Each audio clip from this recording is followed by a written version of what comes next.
गलिया खोजहियो पगले मिलही नहीं कवन गलिया गे गलिया गलिया खोजहियो पगले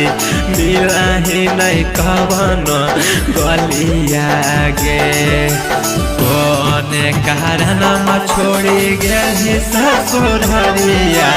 खाइल लियो पागला के भैंसवा गे कोने कारण छोड़ी गए ससुररिया खाइल लियो पागला के भैंसवा गे गलिया गलिया खोजहियो पगले मिलही नहीं कवन गलिया गे गलिया गलिया खोजहियो पगले मिलही नहीं कवन गलिया गे कोने कारण छोड़ी गए ससुररिया खाइल लियो पागला के भैंसवा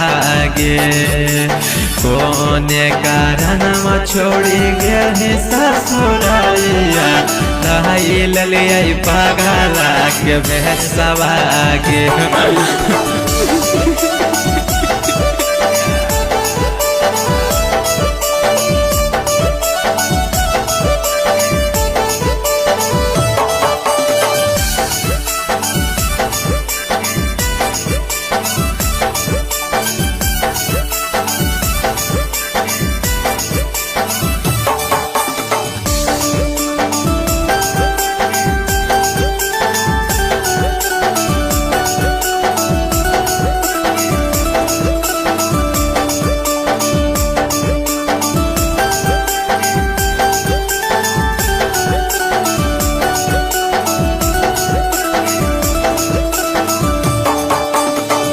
अपने कसोर छौड़ी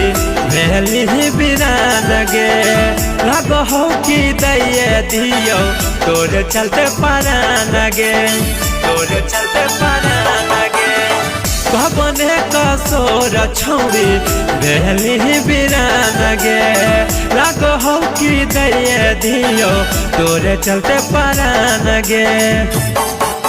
लिखा हलियोला नाम हाथ लाई के बिल दावा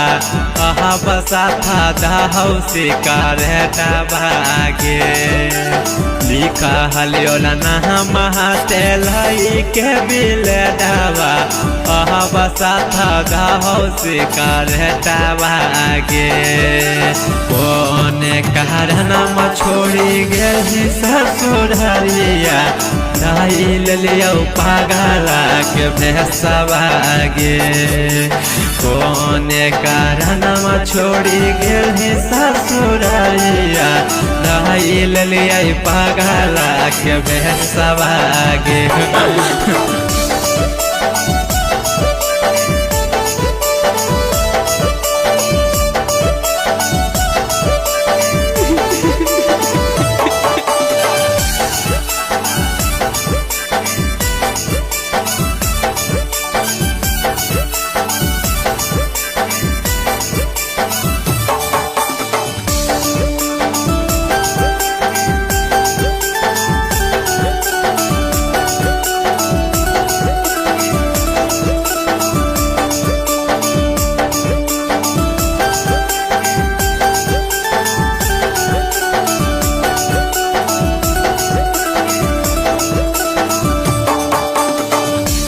हने का सामरितिक देवो तोहरा साथ रे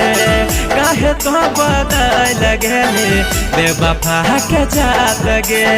बेवफा के जात गे खाइले हने का साम दिलीप देवो तोहरा साथ रे